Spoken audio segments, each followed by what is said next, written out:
Sampai-sampai setiap bulan 3 bulan tak pernah pengusaha ini memanggil ustadz itu lagi. Kenapa? Sudah berburuk sangka. Pasti ustadz itulah yang ngambilkan duit 1 juta. Tak usah ditelepon, tak usah ketemu, tak usah dipanggil lagi ustadz itu. Ustadz itu tidak amanah dan tidak diberikan kepercayaan.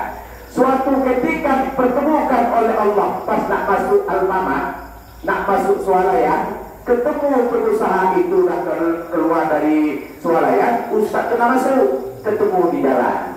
Karena Allah mempertemukan. Akhirnya rencana tidak mau ketemu, tidak mau berkomunikasi, akhirnya ketemu juga. Berkomunikasilah ustaz itu dengan pengusaha. Apa kata pengusaha? Lalu Pak, tidak dipanggil lagi ke rumah ustaz?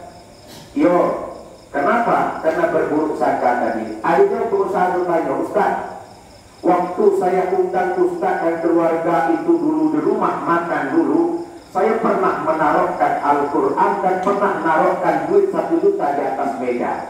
Lah 3 bulan kita tidak pernah bertemu. Siapa yang ambil duit 1 juta itu? Ingat ustaz itu pernah dia melihat duit 1 juta itu dimasukkan ke dalam Al-Quran. Oh iya, kata ustaz itu, pernah saya masukkan duit 1 juta itu dalam Al-Quran.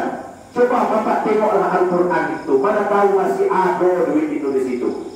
Baliklah pengusaha ini ke rumah, ditengoknya mana Al-Quran, rupanya Al-Quran dah tersimpan di dalam lemari. Setelah dibuka sama bapak itu, rupanya masih utuh duit 1 juta di dalam Al-Quran.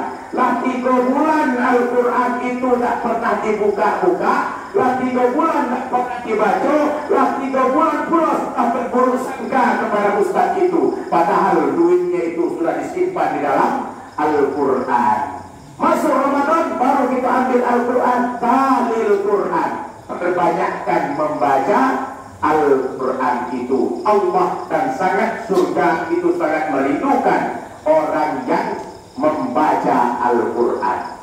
Yang kedua, dipanjang ini saja, yang panjang baru dulu. Yang kedua, wahafizul lisan, menjaga lisan. Lisan ini, lidah ini tidak berpelang Bapak Ibu. Paling ringan salamatul insan fi idzil lisan. Selamatnya kita itu tergantung daripada lidah.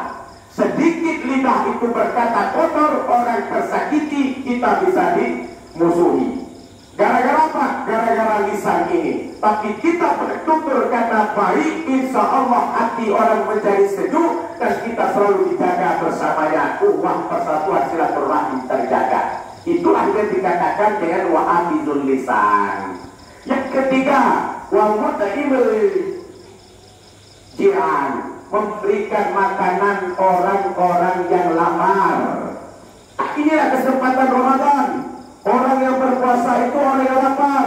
Kalau ada makanan lebih di rumah ibu, kirimkan ke musala ini supaya anak-anak kita, supaya pengurus itu bisa berbuka bersama. Pas suara azan nak masuk, dia bisa azan, kita pun bisa berbuka. Tapi kalau musala ini tak ada pernah kita dengarkan suara sedikit pun, apakah masuk sebelum ini waktu maghrib atau kesudah, tak tahu kita sama sekali. Untung ada ini musala, walaupun kecil, yang penting alhamdulillah bisa terbangun dengan apa? Kekompakan. Dengan orang yang ada di sini tidak begitu banyak, tapi alhamdulillah tegak juga rumah kita.